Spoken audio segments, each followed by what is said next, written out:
오늘은 신명기 10장 12절에서 15절입니다.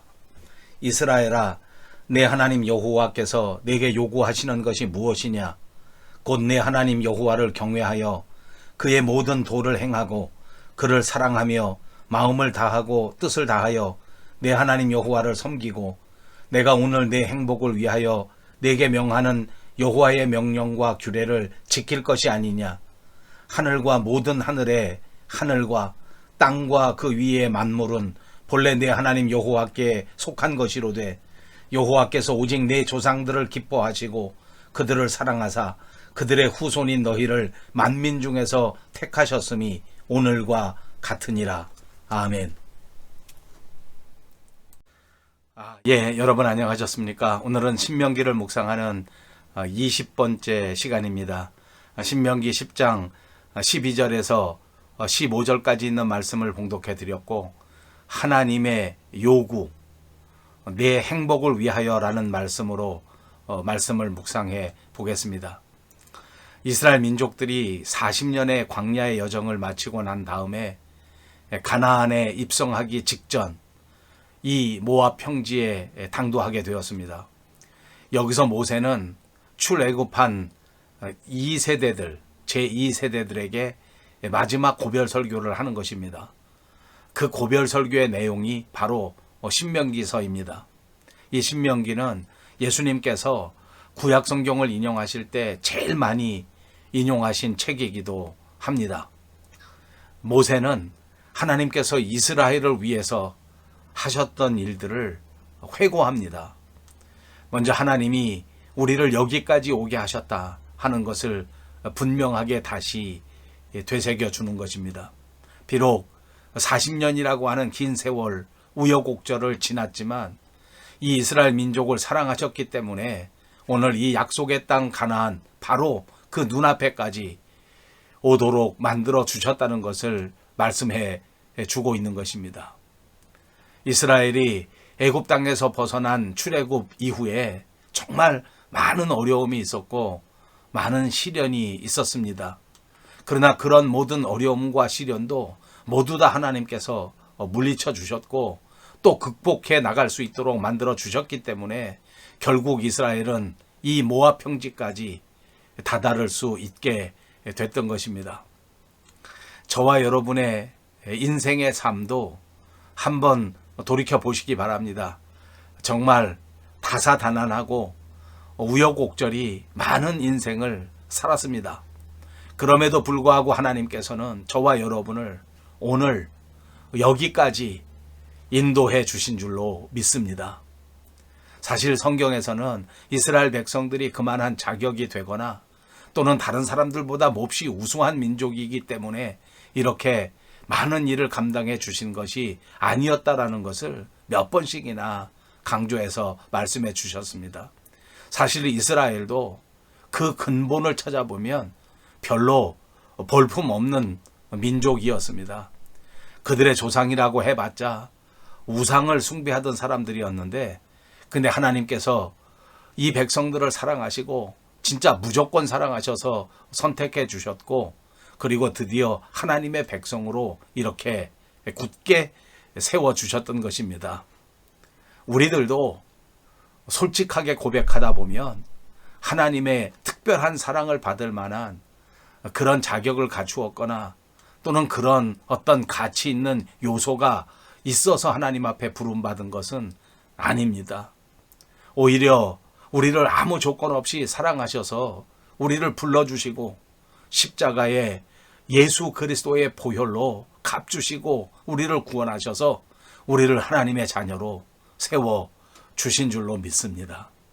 하나님께서 우리를 위하여 해 주신 이 아름다운 일들을 반드시 발견하시고 늘 기억할 수 있는 저와 여러분들이 꼭 되시기를 주님의 이름으로 축복합니다. 모세는 이렇게 하나님께서 이스라엘에게 위대하고 강하신 일을 행하셨는데 동시에 이스라엘에게 요구하시는 것도 있다는 말씀을 하고 있습니다. 이스라엘아, 내 하나님 여호와께서 내게 요구하시는 것이 무엇이냐, 이렇게 물으신 겁니다. 곧 내 하나님 여호와를 경외하여 그의 모든 도를 행하고 그를 사랑하며 마음을 다하고 뜻을 다하여 내 하나님 여호와를 섬기라. 이렇게 말씀이 이어지고 있습니다.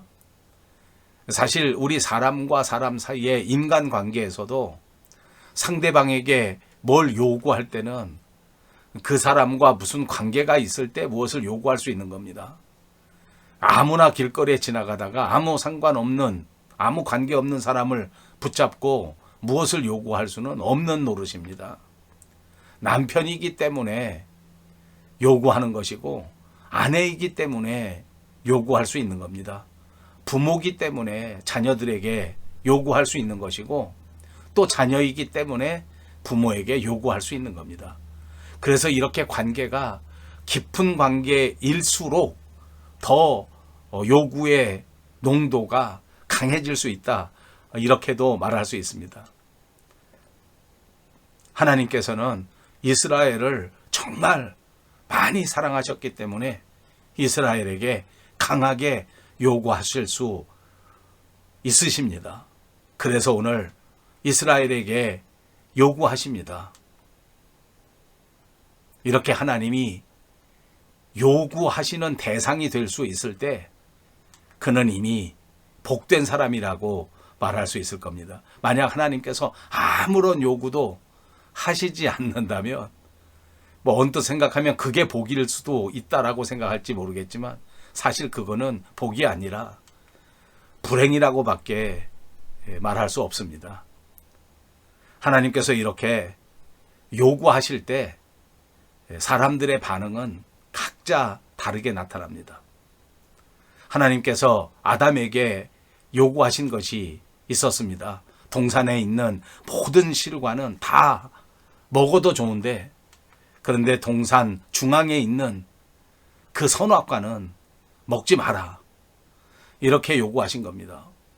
사실 따져보면 이 하나님의 요구는 그렇게 어려운 것이 아닙니다. 어떻게 보면 아주 쉬운 거 아닙니까? 그런데 안타깝게도 아담은 하나님의 요구를 듣지 않았습니다. 하나님은 아브라함에게도 100살이 돼서야 얻었던 이삭을 바치라고 요구하셨습니다. 이러한 요구는 사실 납득할 수도 없고 이해할 수도 없는 정말 어려운 요구였던 것 같습니다. 그러나 아브라함은 이 하나님의 요구를 받아들여서 그는 드디어 믿음의 조상이 되고야 말았습니다. 여러분, 하나님은 아무에게나 요구하시는 분이 아닙니다. 밀접한 관계가 있을 때, 특별한 사랑의 관계가 있을 때 요구하신다는 사실을 꼭 아시기를 바랍니다. 반드시 사랑하는 사람에게 요구하시는데 그 대상이 바로 이스라엘 사람들이고 그 대상이 바로 그리스도인들이고 그 대상이 바로 오늘 말씀을 묵상하는 저와 여러분인 줄로 믿습니다. 하나님이 이스라엘에게 요구하셨던 것은 오늘 말씀해 보니까 첫째 하나님을 경외하는 것이었습니다. 또 둘째로는 하나님의 길로 가라는 것입니다. 세 번째로는 하나님을 사랑하는 것이요. 넷째로는 하나님을 섬기라는 것이요. 다섯째로는 하나님께서 주신 율법을 지키라는 것이었습니다. 이 모든 5가지는 한마디로 말하면 하나님을 향해서 믿음으로 살아라 하는 말로 요약할 수 있다고 생각합니다. 하나님은 우리에게 믿음을 요구하고 계시는 것입니다. 하나님을 향한 믿음을 가지고 있다면 우리는 얼마든지 하나님을 기쁘시게 하는 삶을 살 수 있게 되는 것입니다. 모세는 하나님이 이스라엘에게 요구하시는 그 이유도 설명해 줍니다. 하나님이 이스라엘에게 요구하시는 이유가 과연 무엇이었을까요?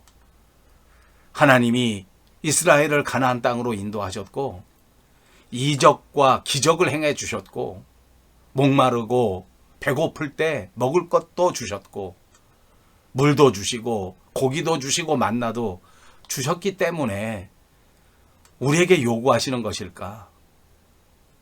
이스라엘 민족을 위해서 정말 많은 일을 하셨기 때문에 그 조건을 갚으시라는 걸까? 그런 것들이 아니었습니다. 하나님이 이스라엘에게 요구하셨던 이유가 13절에 분명히 나와 있는데 내가 오늘 내 행복을 위하여라고 말씀하셨던 것입니다. 내가 너에게 뭘 해줬기 때문에 요구하는 것이 아니고 내가 나한테 무슨 오후가 있기 때문에 그래서 되갚으라고 하는 것도 아니고 나는 너의 행복을 위해서 오늘 이것을 요구하는 것이다 라고 말씀한 겁니다. 사랑하는 여러분, 하나님의 최대 관심사는 바로 저와 여러분들의 행복한 삶입니다. 그러므로 하나님이 우리를 요구하시는 것이 결단코 우리를 속박하는 것이 아니고 우리에게 무슨 짐을 아주 짊어져 주도록 만드는 그런 이유가 절대 아닌 것입니다.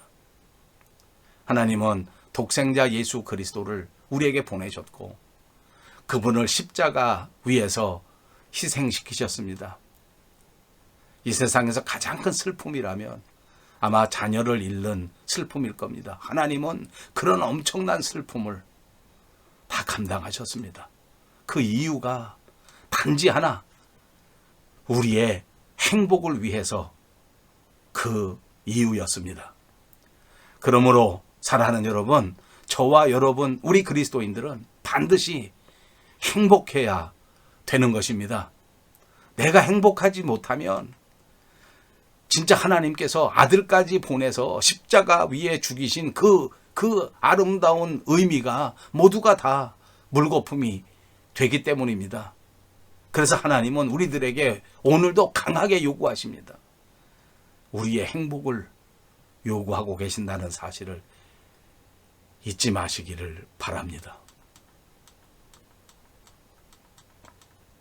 오늘 하나님이 내 인생에 찾아오셔서 내게 행하신 모든 일들을 반드시 기억하시기를 바랍니다.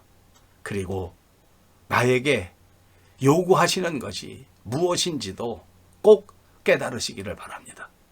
하나님이 내게 요구하시는 것을 모두 순종할 때 하나님께서 나를 행복하게 만들어 주신다는 것도 확실하게 깨닫고 믿으시기를 바랍니다. 이스라엘아, 내 하나님 여호와께서 내게 요구하시는 것이 무엇이냐? 이렇게 우리 마음속 깊이 질문할 수 있는 귀한 금요일이 되시기를 바랍니다. 감사합니다.